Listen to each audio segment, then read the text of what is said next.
Welcome everybody to this RACI webinar on building the RNA ecosystem. We've got today Pali Thordarson talking about the new facility and all those different things. Just firstly, before we get going, I'm only going to talk to you for 30 seconds at most, and we can get straight into it. Just a little bit of housekeeping. We are using Zoom today. I know a lot of people are used to Zoom. If you do have any issues, you can use the chat area. If not, you can use the Q&A area. So please use that to post questions. You can do them throughout the talk, and we can do a discussion at the end. We're probably looking at about 40 minutes of a presentation from Pali, and then we're going to do 20 minutes of questions. If we have enough questions to fill that time, that would be wonderful. When you do post the question, you can post it anonymously if you'd like to, and everybody will be able to see all of the answered questions. As I said before, what we've got today is Professor Pal Thordarson. He's the director of UNSW RNA Institute, and he's actually the president-elect of the RACI. And he comes into becoming president in November of this year, and he tells me he's actually in Melbourne today because he's going to be visiting the national office as well. So I'll hand over to Pali, and he can share his screen and go through his presentation. Thank you, Scott, and good afternoon, everyone. I'm speaking to you from a hotel room in Melbourne. That's my 6th attempt to go to Melbourne since April 2020, and the first one actually worked. So now we're just happy you're willing to present from a hotel room. Thank you very much for doing that. Okay, yeah. All right, just getting the right screen on the. So all good, yeah. Perfect. That's absolutely perfect. Yeah. So thank you for the invitation. And I think my job here is just to, as much as I can, tell you a little bit about what's been going on with what we call building the RNA ecosystem. And as Scott said, I direct the UNSW RNA Institute, but I've also been, as you will come to in a moment, leading what's called the New South Wales RNA Bioscience Alliance. And I will be able to tell you a little bit about the actual GMP facility that I'm sure some of you are interested in, but for obvious reasons, I cannot give you too many details on it. Some are confidential, and some are simply going to be decided by the operator that is selected at the end of a tender process, which is underway. All right, so I'm just trying to see if that little the thing goes away at the top of my screen. Why is that annoying? It's annoying. Okay, so why is RNA important? Well, I think it is the key to what we call gene medicine. And I like sort of Moderna's line here, which is that RNA is the software of life. If we think of DNA as the hard drive where all our information is stored in the cell, mRNA is the software that takes that information and transmits it through the cell. And in one case, in the case of mRNA, leads to a printout, which is the proteins. Now, the traditional view of RNA was that that was actually its only role. It was some sort of a messenger between a DNA and a protein. But just like software in a computer doesn't just send commands to a printer to print out pages. It can do a lot of other things. And that's exactly the same with RNA that is coded from our DNA. A lot of it actually doesn't end up being used to provide the information for protein production. It has a lot of other functions, regulatory function, even possibly structural functions and catalytic functions and whatnot. We call these things the non-coding RNAs, and there's an absolute slew of these. And one of the reasons why people are interested in RNA as therapeutic is that it is thought that many diseases, some of the most challenging diseases we deal with, may ultimately be traced back to misregulations of these RNAs, and therefore we might be able to develop therapeutics that treat some of these conditions based on RNA or targeting RNA. I won't say much about my research today, but I just want to sort of quickly shout out to my group. Without them, none of this work that I have done would be possible. I will say a few more words about our research just to sort of contextualize a little bit kind of why I then ended up in this RNA work. So we in our research group, we've been working on a few different things over the last 5-10 years. We've been working a lot on self-assembled materials, in particular these self-assembled peptide gels, and most lately, as you see in the top left-hand corner, so-called light-switchable gels. We've also been looking at peptide functionalized polymersomes for drug delivery.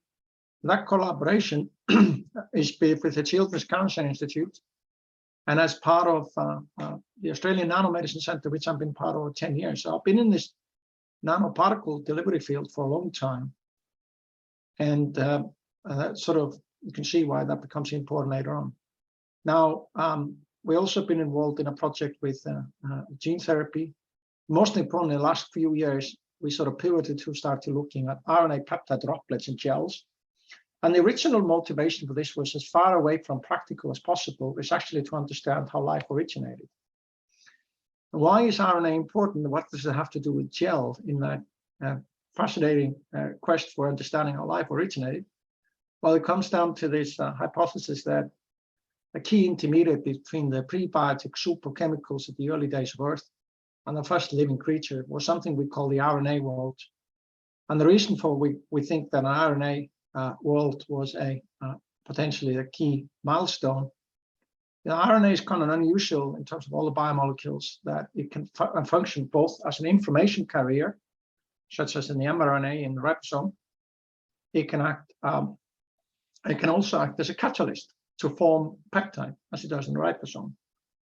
The ribosome really brings everything together, and so tRNA, mRNA, and rRNA are catalysts to make peptides and proteins.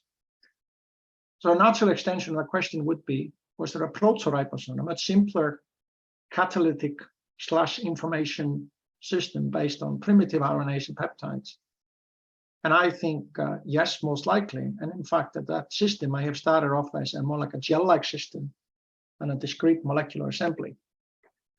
And as I mentioned already, there are so many different RNAs too in biology, modern biology.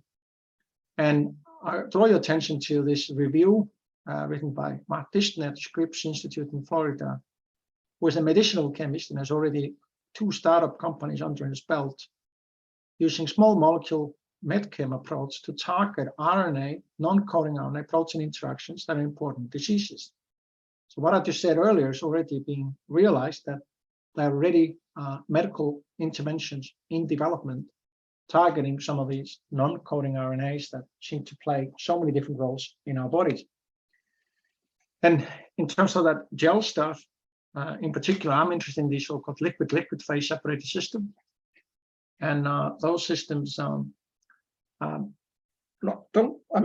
we think about liquid-liquid phase separation, you might think of emulsion in water, oil in water. But there is also sometimes you can get phase separation where both solvents are the same, so aqueous separation. This picture on the top left is actually quite important here. It's a glacial river meeting the ocean. So it's both aqueous, but one is has a high salt concentration, the other one low salt concentration, but a lot of clay, which you can think of almost like polymers to a first approximation. And they don't mix easily. They will eventually, but kinetically they are phase separated. And then what we see within the cell are all these little blobs. And as we come to understand cellular biology and have better microscopy methods, we have come to understand most of these blobs, even though they look like they're organelles, don't have any fatty acid membranes. Rather, they, as a friend of mine, Archer Fox from UWA, discovered one of these so-called paraspeckles quite in the early 2000s. The paraspeckles simply consist of a non-coding RNA forming a droplet with a number of proteins. And why is that important? Well, it's because these droplets, and they go into different names like condensed phases, coarse phase, liquid-liquid phase separation, and they are formed, I should say, between RNA, which is the first approximation of polyanion, and unstructured or relatively unstructured proteins and peptides, which are to some degree cationic, only to some degree though, and they form these droplets. But what seems to maybe happen, and sometimes these droplets go wrong, and you start to get the protein component of them aggregating into fibrous locking structures, which are pathological. So perhaps, and I think many of you are familiar with this, the so-called amyloid theory in terms of how Alzheimer's and other diseases progress seems to be, or seems to be some hole in it, because all the drugs that developed today to try to treat Alzheimer's based on the conventional amyloid therapy don't seem to work. And maybe the reason is that you need to go one step further back, and it has to something to do with the interaction of these proteins with RNA that triggers these disease stages. We don't know, but I find that a fascinating challenge. And for those of you sort of chemistry minded, what, as I say, how does this happen? Well, we have these large proteins and largely unfolded, intrinsically disordered proteins. They interact with this non-coding RNA. There are some binding sites on both the proteins and the RNA that initiate the interaction, but then a bit like a polymer gel system, these things form sort of gel-like droplets, coagulates. So we got interested in this, as I say, and to get into it, I was very fortunate that School of Chemistry UMW hired Albert Fahrenbach a few years ago, and he brought RNA synthetic capability and experience, and we started collaborating on that. And those of you who are familiar with peptide synthesis on an automated instrument, DNA and RNA oligosynthesis is very similar but different, as in it's an automated process and a solid phase support, but the chemistry in each step is quite different, of course. But that's essentially how we can synthesize an sRNA, or sorry, an RNA or DNA, up to and even above 100 nucleobases. Having done a lot of peptide chemistry too in 10 years, I think the main difference is that the chemistry is actually even more efficient, however, even more sensitive to moisture. So it takes a bit of a practice of getting it right. So just to show you just a snapshot of some of the things we do with this, we make ridiculously short RNAs and short peptides, and we mix them together, and we can see that they form these sort of droplets. And what we're really trying to do here is to sort of understand what are the structural and sequence dependencies in these structures that trigger separation. That's probably enough about my science. Let's talk about RNA again as therapeutics. As I say, it's the key tool for what we call gene medicine. You're all familiar with mRNA vaccines. The first two, in fact, still I think the only two, were approved in December 2020, emergency approval by the FDA and the European counterparts. However, the FDA already approved 2 years earlier an siRNA drug in a lipid nanoparticle, and in fact a few antisense oligos before that. But this siRNA drug in 2018 is quite important in this context, because the lipid nanoparticle there is very similar to the one in the mRNA vaccines. And I don't think there's the reason why the FDA was more comfortable with giving an emergency approval in 2020 for the COVID vaccine was partly because a very similar lipid nanoparticle system had already been on the market for 2 years and not shown any very significant problems. I should add to that, I think at least Moderna had also already gone to a phase 1/2 trial with the Zika virus 2 years earlier. So when people say that these mRNA vaccine came out of nowhere, it's not quite true. But sRNAs are really important too. They can be used for a lot of different therapeutics, as I'll mention in a moment. And then there's this emerging area of CRISPR, or gene editing, which actually also relies on RNA. You need a guide RNA, which is about 80 nucleobases long, and then you need an enzyme, which you can encode through an mRNA. And then you, of course, if you're going to add a new gene, you need DNA. In that case, you probably want to bring that through in a viral vector. So I'm going to, throughout this talk, probably come back to this a few times, just in a slightly different way. How do we make mRNA for vaccines? So here's one sort of view of it, a bit simplified. You decide on the antigen you want your cells to make. You decide on the sequence that you want the mRNA to have. That's not as trivial as it sounds, because, say, for some amino acids, there are up to 4 different codons. And it turns out that which one you pick in the mRNA will actually control how much yield you get of the protein. This process is called codon optimization. And for the spike proteins, there are 4,000 or something nucleobases. If you do the numbers, codon optimization for the spike protein involves 10 to the 630 something possibilities, which is 10 times more than the atoms in the universe. So codon optimization is an intractable problem, but one that these big companies in particular have spent a lot of money and effort on. Anyway, so you design your sequence, you then synthesize the complementary DNA of that. We'll come back to that. Essentially create a linear DNA template, throw that in with T7 polymerase and a few other things to make the mRNA. And from a process point of view, it's interesting. Making the plasmid can take 1 or 2 weeks, probably 2 weeks usually. Making mRNA takes a few hours. And you also need much smaller containers. For mRNA production, you can get 4 grams of mRNA from 1 liter bioreactor. And that would be millions of doses of vaccines. mRNA has the coding region, it also has the so-called flanking UTR regions and a cap. We'll come to that in a moment. And then that has to be encapsulated into a lipid nanoparticle. That gets injected into the muscle, it's drained through the lymph node system, through the lymph system into the lymph nodes. And that's where your cells take it up by endocytosis and then endocytosis. And then mRNA gets out of the endosome back into the cytosol. That's actually not trivial. And a lipid nanoparticle are much better at that than, say, peptides or lipofectamine. But the mRNA needs to get all the way into the cytosol, and then the ribosomes start to express your target antigen. They get to the surface of your cell. The immune system recognizes there's something wrong and raises antibody against these antigens. And that's how we acquire immunity through mRNA vaccines. Now, this didn't just happen yesterday. It's been a long journey. mRNA was discovered in the 60s. mRNA was already delivered in liposomes in the 70s and into mice in the 1990s. And then a very big, another big discovery, 2005, when it was discovered that modifying RNA reduces the immunogenicity of RNA. And this 2017 review says, in fact, that that's 2017, first reports of mRNA LNP formulation for in vivo vaccines against the Zika virus. Some chemistry here. As you say, if we look closer at the mRNA, the ORF is the main reading frame. UTRs are sort of recognition regions that the ribosome needs to find. Poly A tail at the end also is important for stability and other reasons. But the 5 cap is the trinucleotide sequence that has to be on the beginning of the mRNA for the ribosome to recognize it. And if we look carefully at the structure, it's slightly unusual. We've got a methylation on the guanidine and a methylation on the sucre on the first one. And the sucre on the second one is also methylated.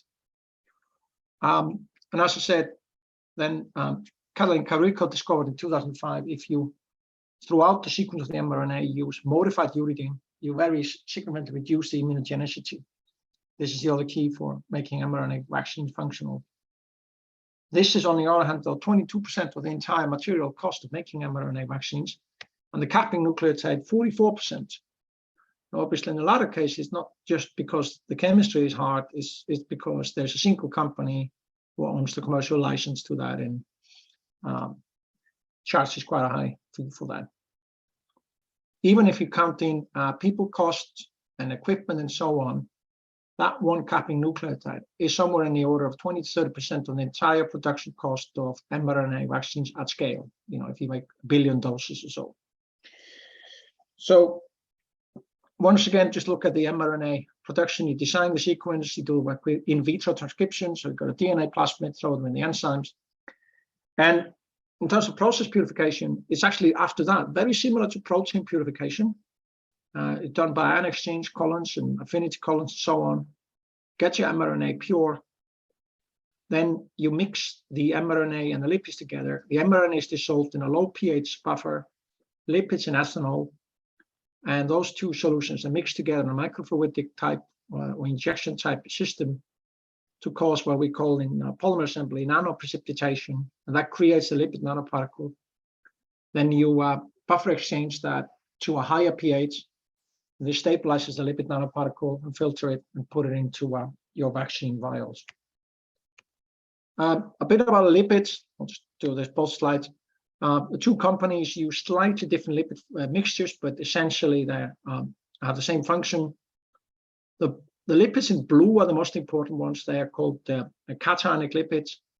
The ternary amines that when a cell was sampled have a pK around 6.5, not 9. It's really interesting. So anyway, what it means is that when the ethanol solution hits the low pH mRNA solution, the pH drops below 6, the lipid gets protonated and forms a complex with the mRNA, which is the core of the nanoparticle. Then the other helper lipid, which is just ordinary phospholipids, cholesterol, form the outer shell, and also with a bit of a PEG lipid there too, coats the lipid nanoparticle and makes it more stealthier. Now, when you then form the particle, then you ionic buffer exchange it up to a pH 7, which neutralizes to some degree most of the charges there and stabilizes the particle.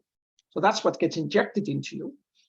And then when it gets taken up by endosomes, they have a low pH, and now the particles start to get protonated again and blows apart and releases the mRNA cargo. And the cationic lipid, again, quite a significant part of the cost of making mRNA. And they're also enormously large source of huge intellectual property battles in the field. So just to put this in context, the Moderna vaccine has 100 micrograms of mRNA, the Pfizer 130. Your injection, if you're having a booster, I'm trying to book mine soon. If I take the Moderna booster, I will have about 2 milligrams of lipids in that one. If I take the Pfizer one, less than a milligram. Put this in context to make enough doses for every single person on the planet, 8 billion doses. You need less than a ton of mRNA if you use the Moderna one, and about 250 kilos if you use the Pfizer one. So only a few shopping bags, that would be enough to vaccinate the entire population of the planet. Okay, so we talked a lot about mRNA, but I want to highlight the difference between that and what we call the short and synthetic RNAs. So mRNA alone, the vaccine is about 4,000 nucleobases made by enzymes, first approved in 2020 and mainly used still for vaccines, as vaccines. The short RNA, the green thing and the green little thing in the middle of the mRNA on the picture, typically sRNA is a 20, 21 nucleobases. As a guide RNA can be up to 80, aptamers in between. They're chemically synthesized. The first sRNA approved a few years ago, antisense oligos, which are related even before that. And so far, most of the approved therapeutics are for rare genetic disorders. Now, that's not the only thing we could do with these things. mRNA could also be used for cancer, basically as a cancer vaccine or cancer immunotherapy. sRNA can also be used to knock out cancer, in fact, as an antiviral and so on. And of course, guide RNA can be used in gene therapies as well. So RNA therapeutics are growing rapidly. If the plot here shows RNA therapeutics pipeline, and actually that's mostly not mRNA, it's the synthetic RNA. And if we look at just the sRNAs alone, there are already 45 industry players, more than 8 billion invested in the last few years, 20% year-on-year growth. And on top plot there shows there's hundreds of therapeutics under development as last year. 200 based on mRNA, 200 based on RNA interference, 190 on antisenses, and so on. Now, these numbers may look big, but of course, the profit numbers for the vaccine companies last year are just eye-watering. Allegedly, Moderna had $18 billion, BioNTech $11 billion, and Pfizer $22 billion. If I managed to get that correctly from a web. Now, vaccines are a low-cost, high-volume product. Moderna sells them for what, $20, $30 in America.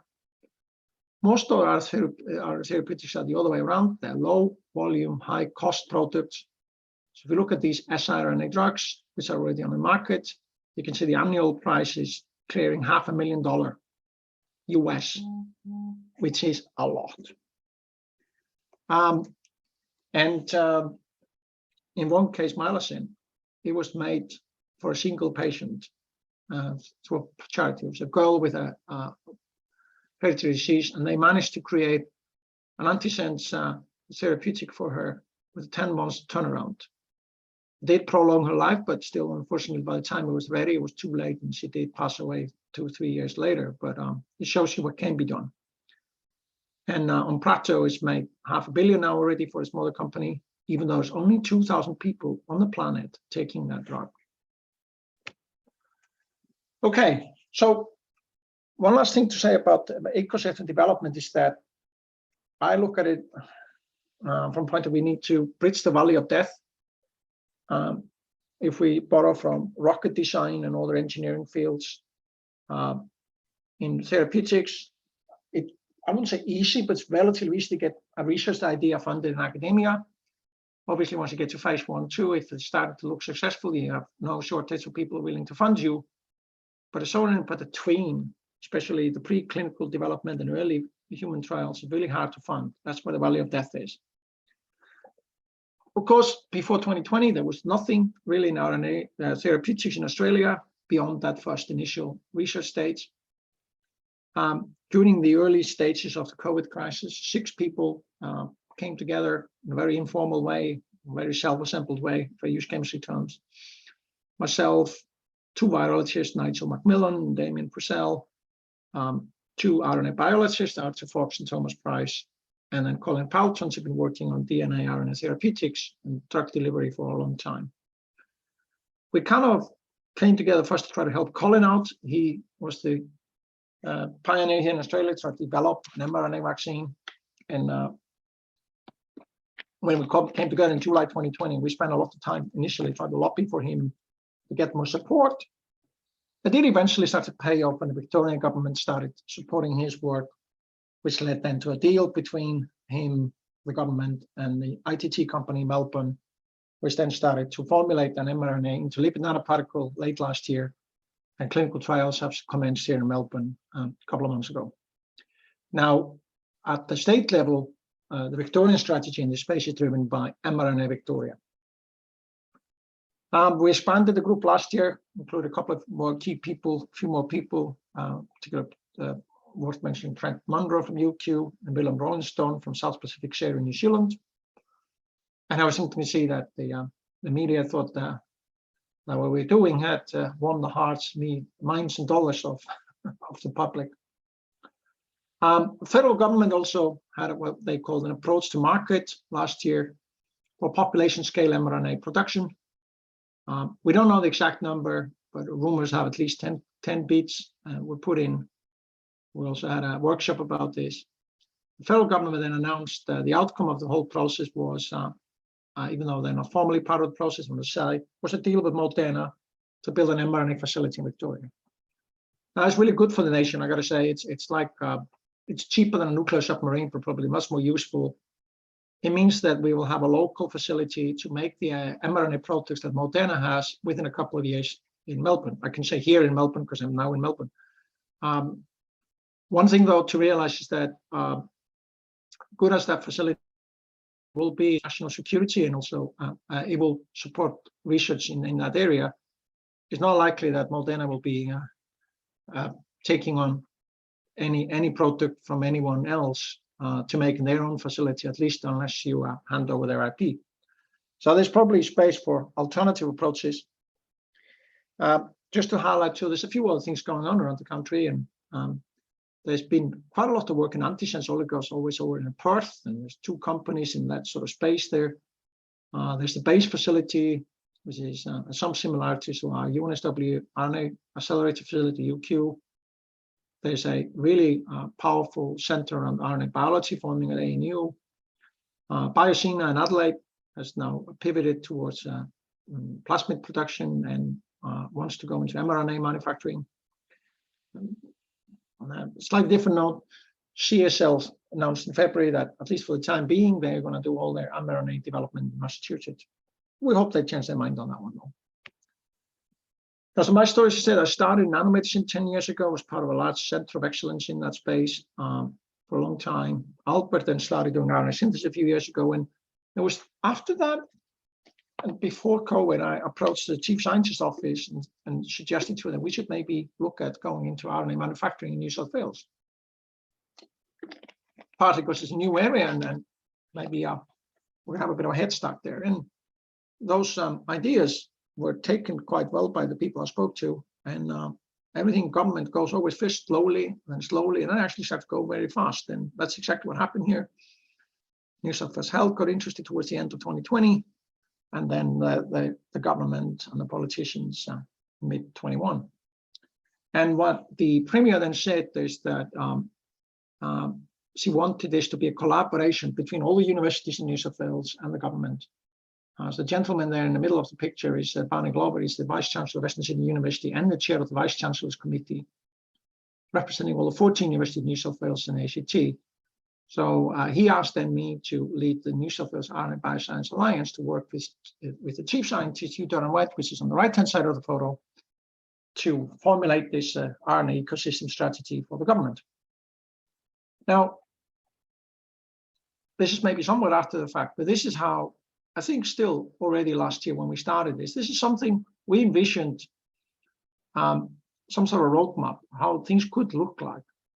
The thing is, I want to put this on the table now because some of the announcements didn't come out in the order that sort of explained this very well. But as I say, what at the top in the middle is a GMP pilot facility. And hopefully that will then lead on to manufacturing companies being established here in Australia, but also bringing international and national clients.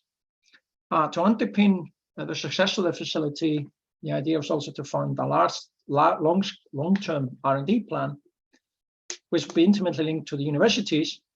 And obviously also from that could come spin-off and startup companies that would use the facility and or create manufacturing facilities. We also, to bring the universities together, started already in 21 by bringing 5 of the universities together with support from New South Wales Health. And in my own case, UNSW decided to form its own institution to be a key player in the space. And I say this because to say the first announcement was actually only about the UNSW Institute and that health network. And then the Premier in October announced the manufacturing facility. And I learned also from that that if you go to a press conference early in the morning, photochromic glasses don't stand against the sun, because otherwise you look like a bodyguard.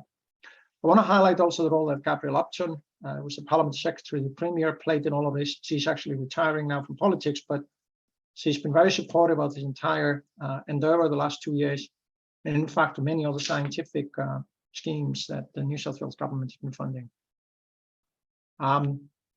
So, as I said, after that announcement, what people could see, there's this health network, there's our institute, and there's a GMP facility. Maybe it didn't quite make sense what we're doing at that point. And I'll come back to this, but the idea of what we announced then was that the GMP facility would be mainly for clinical scale type material, phase 1 to 3, that the operator would be sought by a tender, and that's now in progress, hopefully concluded next quarter, to do contract manufacturing of mRNA, sRNA, RNA, and all the synthetic RNA proteins and lipid nanoparticles for applications in human and animal health, with potential links to the viral vector facility that's being built at Westmead, and of course, strong links to the university and research sector and support from the state government. And as I said, this was based on the work that the RNA Bioscience Alliance had done with the state government and is still doing. And then this RNA Production and Research Network that New South Wales Health funded is somewhat like a pilot of what might come later on. It brings together 5 of the universities in the state and 7 medical research institutions. And this gives you maybe a taste of what's coming. We already have 3 pilot research projects there. One is on sRNA COVID treatment, led out of the Kirby. One is on mRNA for hybrid viral vector mRNA medicine. It's essentially CRISPR. This is a collaboration between CMRI, which leads the viral vector facility at Westmead, and the Children's Cancer Institute, UNSW, which has been in, as I say, RNA therapeutics for a long time. And the third one is on respiratory type delivery of sRNA and mRNA proteins for various applications, be it antivirals, cancer treatment, and whatnot. That's led by the Woolcock Institute, Macquarie Uni, and Macquarie Uni, the collaboration with the other RNA-based groups. And then, as I said, we formed the UNSW Institute to bring together people from science, engineering, and medicine, and build on some of the work at the Kirby Institute, Children's Cancer Institute, Ramachotti, and Nanomedicine Center. And then finally, in June, the whole plan was, the rest of the plan was revealed, and the state government announced $190 million for a 10-year RNA research plan. And that's a collaboration between many factors within the government, industry, science, health, investment, agriculture, and all the universities. Put in perspective, now the state government is putting over $220 million into RNA. And now hopefully you can see this is starting to look a bit more sensible. You've got the universities, they will form a university network that will underpin this 10-year R&D plan, which will feed some of the projects into the GMP facility. And that New South Wales Health Network that we formed last year is sort of like a precursor to that. And the UNIST RNA Institute is just an institute within one university, and there will probably be more in the future. Research centers focused on RNA. So we're closing the gap in the up to the preclinical stage. We've got the Bioscience Alliance, we've got the New South Wales Health Production Network, and the UNSW RNA Institute. And then we got for the phase 1, 2, 3, we got the New South Wales State Sponsored Plant and organizations like Science and Clinical Research and all the New South Wales clinical research organizations. We think a lot of the near-term opportunities here are actually in cancer treatment. This is actually what Moderna was funded to do. We got a lot of experience with this in New South Wales. We got Children's Cancer Institutes with more than a decade of nanomedicine work, in fact, including a lot of siRNA work. Inventia was a very unique 3D printing platform. Shirot's Childhood Cancer Initiative, which is a personalized medicine type initiative. ProCan facility CMRI has unique mass spec capabilities to support that sort of work.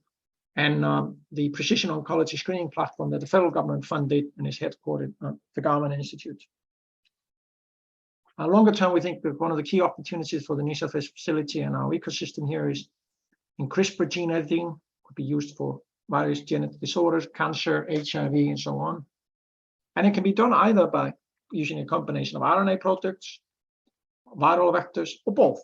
And that's one of the synergies between the RNA plant and the viral vector plant, which are two separate projects and are both being tendered out to separately. Most likely going to be, who knows, operated by separate companies or consortiums. But you can see there might be opportunity sometimes for them to serve the same client. Quickly about our institute, to say we have 3 research directions: biology, medicine, and chemistry, but the accelerator is probably more interest here. Its key purpose to provide preclinical materials, mRNA, RNA, lipid nanoparticle, and train the workforce. This is just to show you some of the people in there. It's across science, engineering, medicine. And so we've got polymer chemists, biologists, sensing people, colloidal scientists, chemical engineers, biomedical engineers, cancer experts, infectious disease experts, and genetic disorder experts. And in our case, sort of mirroring probably what will happen at the state level, our initial focus is on COVID, both infection treatment with RNA and second-generation mRNA vaccines. It's on treatment of cancer, particularly in children, also pancreatic and ovarian cancer, and rare and genetic disorders in children, including spinal muscular atrophy and so on. So this might give you a better idea of what will probably happen in that GMP facility, which I can say will be at Macquarie Park. It will have essentially 3 trains. In the case of the that facility, the plasmid may come from somewhere else. In the one we are building at UNSW, which is just a scaled down version. We were seeking ISO 9001, but and we actually have even a clean room for the final step. We're not seeking probably at this point to go all the way to GMP, although it's not out of the question.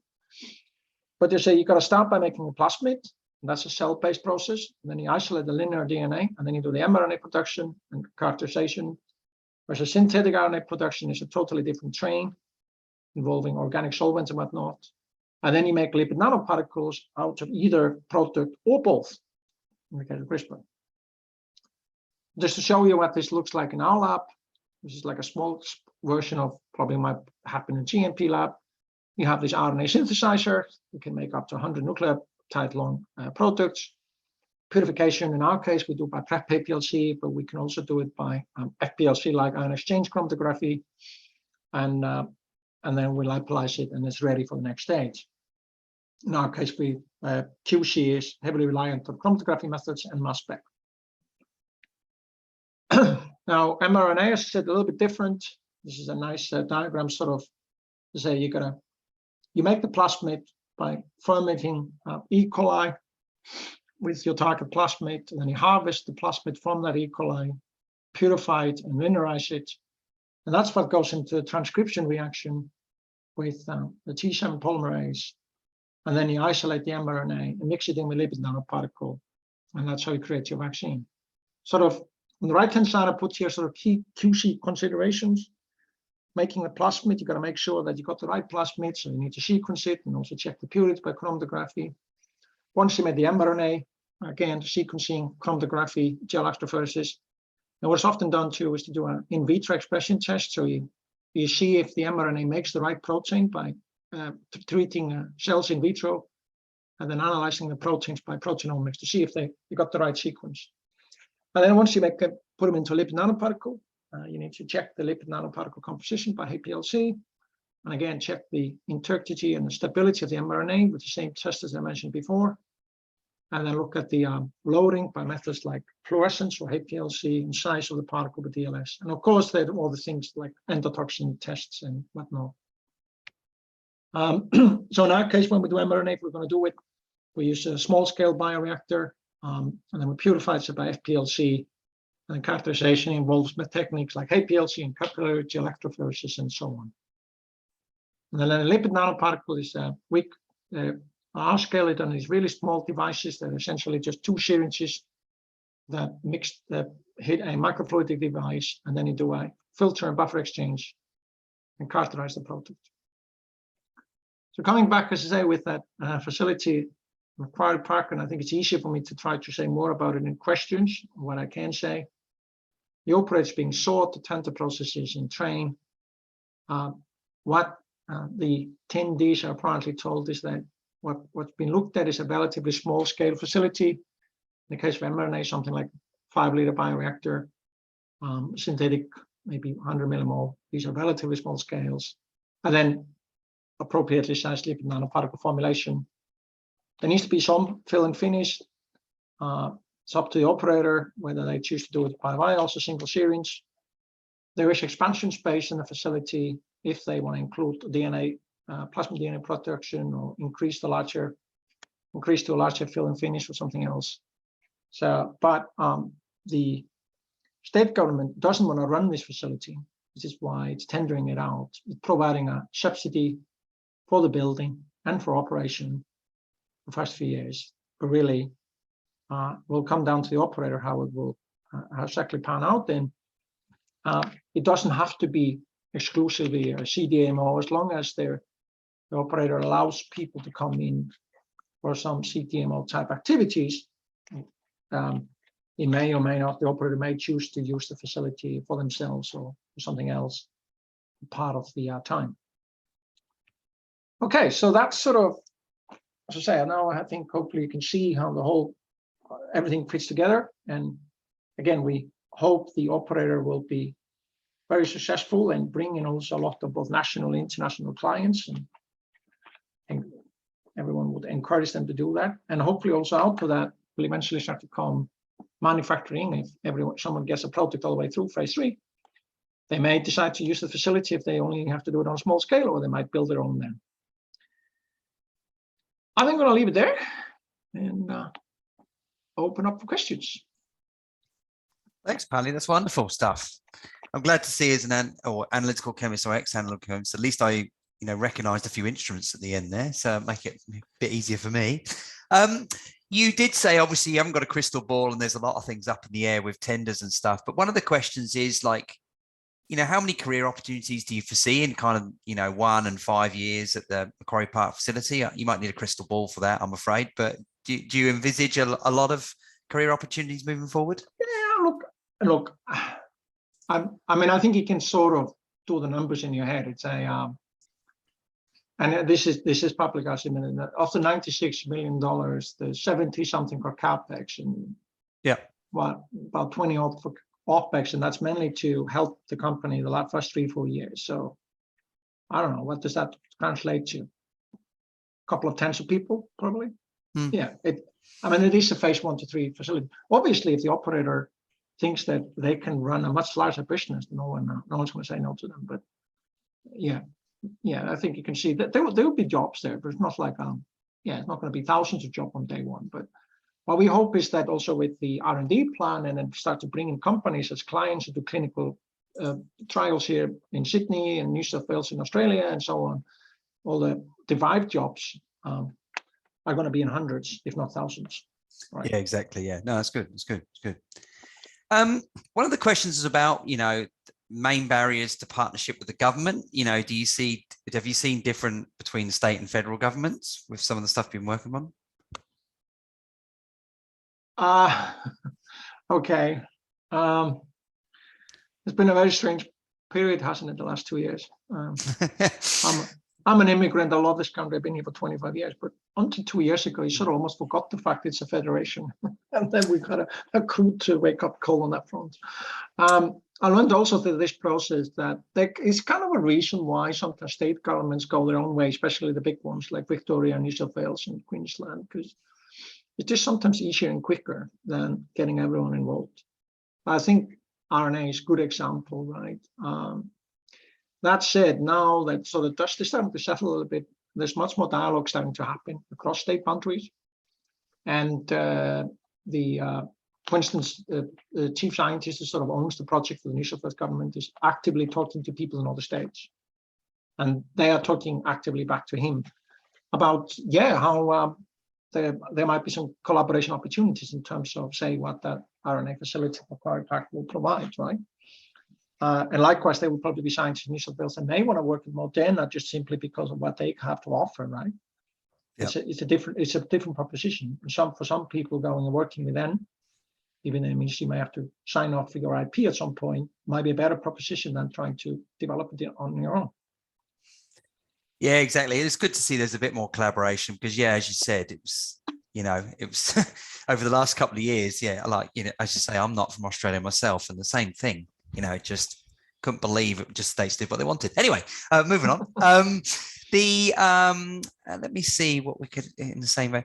There was. I saw you mentioned about nasal and like lung for delivery.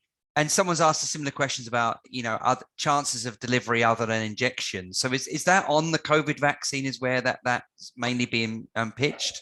Well, both actually. So there is this theory that if you deliver vaccines nasally, you can get to the mucous membrane, right?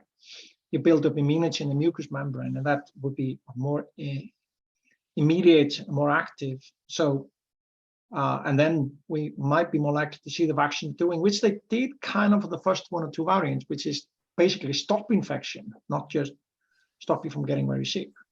So that said, all the people say, well, they have tried this for the flu on and off for 20, 30 years to do nasal delivery. It never really worked that way. But people are definitely having a good go at this again. The other thing is, as I mentioned here, and we're not the only group in the world, there are other people trying this. The idea of using siRNA antivirals. Now, it's not going to be a cheap therapy. It's probably only be used for, say, immunocompromised people and others that just need more protection. But again, if you want to deliver that siRNA to stop infection in its track, the ideal way to do it through the respiratory system, right? 2 other things are things like lung cancer, the same reason, and cystic fibrosis if we want to do gene therapy. Yeah, of course, yeah. So there are several reasons why you want to try to do respiratory delivery. Yeah, fair enough. Look, I'm sure everybody would just like to take a tablet, but it's just not that simple, is it? But anyway. Well, that's probably the last thing we'll ever have to RNA. Yes. Getting RNA across the gut. Yeah, exactly. Exactly. A tricky one, right? I think so, just a little bit. One question was about, so I'll try to read this out correctly. So tolerability of mRNA LNPs may be not ideal for some applications. What is the scope of improving it, and what parts of the system offer greatest potential for improvement? I mean, it's the context. Well, okay. Let's not beat about a bush. The lipid nanoparticles are far from being perfect, and there are 2 problems with them. One is targeting, which is basically that they're great in terms of getting to the lymph nodes and the liver, possibly to the lungs, actually from the back, through an IV injection, and that's probably about it. Maybe the spleen. That's about it. So if you're targeting any other parts of the body, you need different delivery systems. The other issue is that in the dosage form we have in the vaccines, they're pretty all right. But if you, for other therapies, you may have to use significantly larger quantities and more frequent injections. And you might just start to see some side effects then too from the lipids or from the polymers. So that those two things. So there's a lot, and the third point is also the IP landscape is an absolute quagmire at the moment. So there's a lot of interest in alternative delivery systems, and this is actually probably our biggest strength. I get often asked by people at various levels, including government, what's our unique strength, and whether the question is directed at Australia or New South Wales, the answer is kind of the same. The biggest unique strength is actually in delivery systems, something we've been working on in nanomedicine, both in New South Wales and elsewhere in Australia, very heavily the last 10, 15 years, so the polymer community in particular. So that's, I think, where a lot of the unique opportunities are for Australian researchers and spin-off companies downstream to come up with better ways of doing delivery systems. And look, you can do, you're not limited to that particular set of formulation that you use in the mRNA vaccine to use still more or less the same instruments to do the formulation. So you could scale it all the way up to a similar facility, like using similar instruments. Yeah, that's fair enough. That's fair enough. A follow-on question about targeting LNPs has come in about, would it be possible to incorporate, for example, monoclonal antibodies in the lipid membrane? Yeah, I have a research group doing this already. Okay. Yeah, and that's for specific targeting that was mentioned in the question there. Yeah, okay. Yeah, absolutely. I mean, the group has done a lot more work on this is in Israel down here. He also holds a lot of the IP in the space of lipid nanoparticles. His approach is actually to use secondary antibodies essentially. So he creates lipid nanoparticles with a primary kind of antibody, and then you can plug in any other antibody after that. Now, he hasn't taken it much further than that research stage, but it's clearly an option. It's got to start somewhere, isn't it? Yeah. So that's good. There's a question about why is there a focus on children's cancers? Well, as I say, that's again comes back to the question of local strength, right? We have spent, Sydney has two major children medical research institutions, the Sydney Children's Institute and the Children's Medical Research Institution. The former one has also done a lot of work on sRNA for more than a decade. Both have worked on personalized medicine for many years and zero childhood work. We're all geared up to do this, if you think about it that way. So it's sort of a kind of a no-brainer. Yeah, and hopefully it has some wonderful outcomes, doesn't it? So yeah. Are there any agricultural products or veterinary medicines anticipated? Do you know? Absolutely. Okay. It's a short answer. There's a lot of interest there, particularly in the context of biosecurity threats. You've seen the foot and mouth disease on the news, right? Yeah, no, I mean, like you can see the people who worry about those sort of things are looking. I've looked at what happened with the human mRNAs, and so even if mRNA is not necessarily going to be super cheap and may not be used as a routine vaccine, it could be used in those sort of scenarios. So yeah, totally interested in that stuff.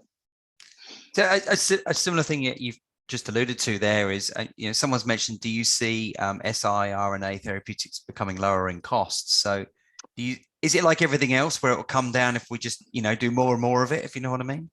Yeah, probably. I mean, but a problem, I think one of the issues why they're costly too is that sort of that, the low volume, right?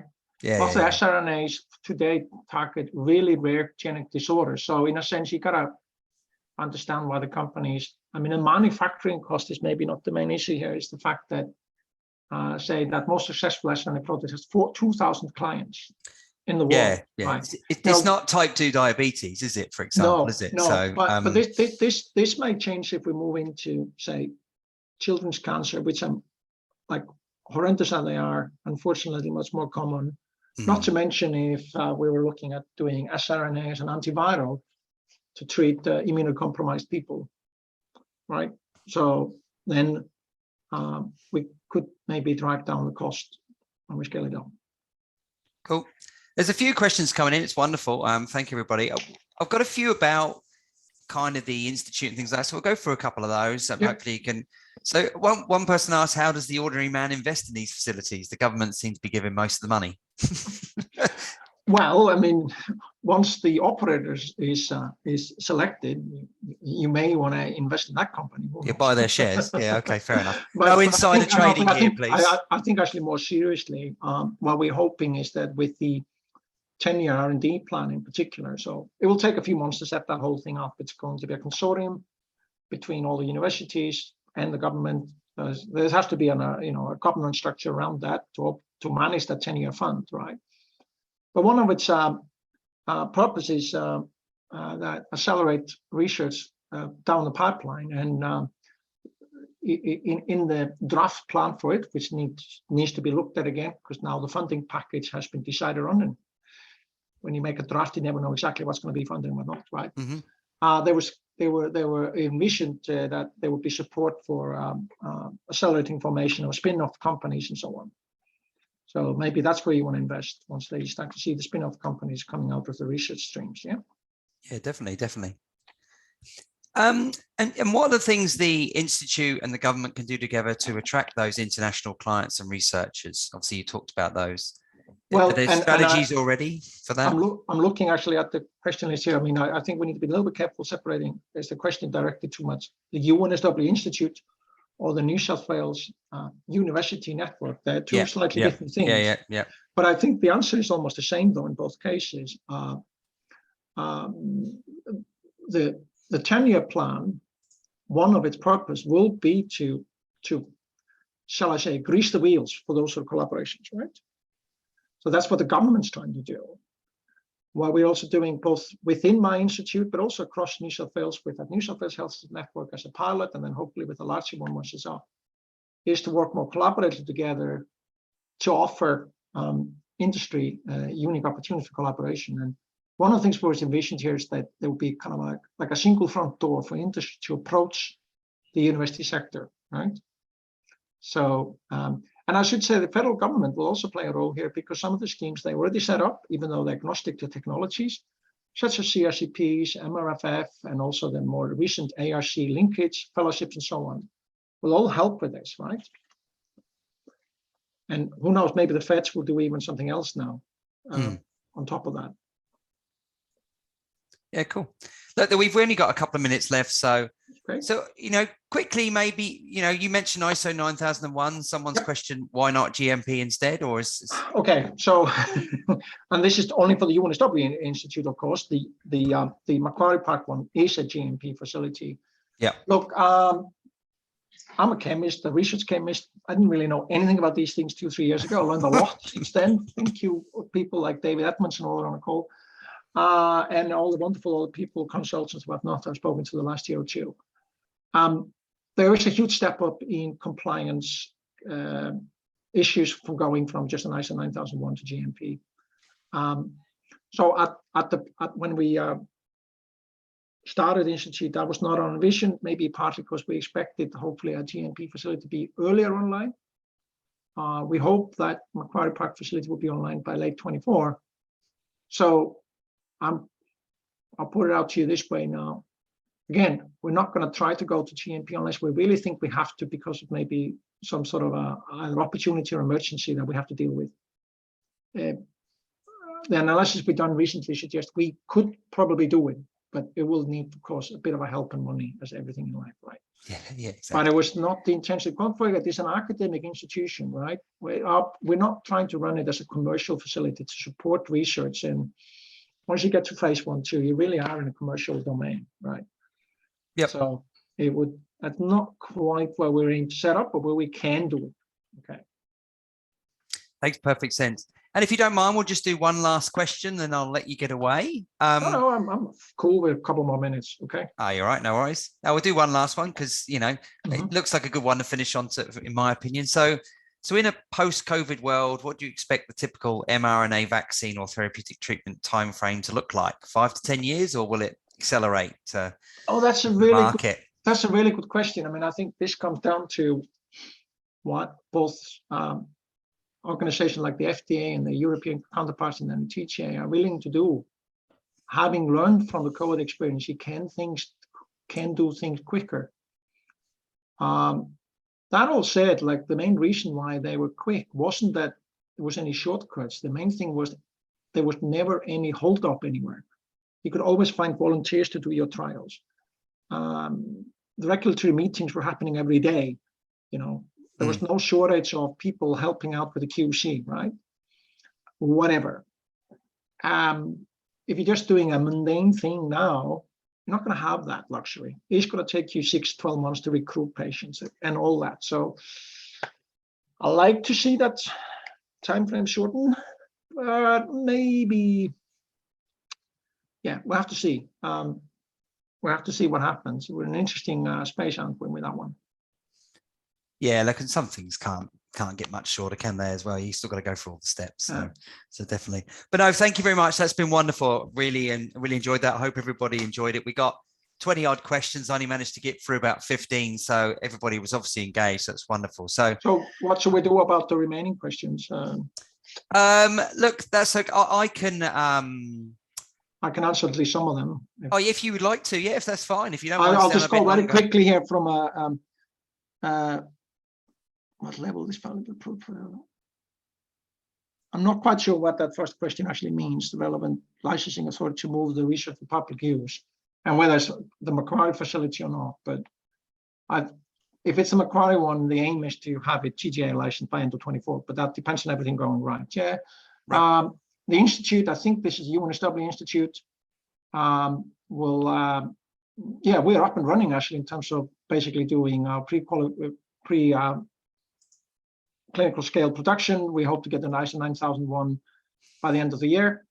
And we, so that's sort of almost there, that one.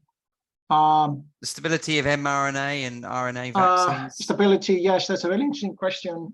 Short answer is that the lipid nanoparticles are actually the main problem. Moderna has shown that they react with the mRNA at room temperature over time, which is kind of probably the main reason why you need to keep them cold. Right. RNA purification. No, there's no, okay, it's a good question, Jürgen. I mean, a DNA plasmid is the key thing. You need to get that completely pure and sterile. And that's why once you go to the mRNA production, which is cell-free, there isn't anything left, hopefully, of any such products. So the mRNA can be really, really clean. What's the scope of adding mRNA to the neutral viral peptides? Don't know about that one. I think people are actually thinking of keeping viral vectors and mRNA separate. Like, so if you do both in a CRISPR system, you still have a viral vector with a DNA, and you have an mRNA and a lipid nanoparticle.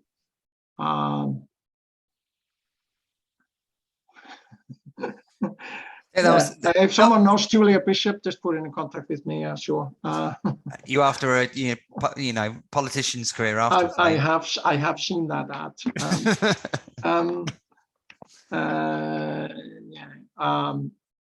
So if the question was about licensing, as I say, it's going to ultimately be about the operator, right? But so I think hopefully that answered the question. Yes.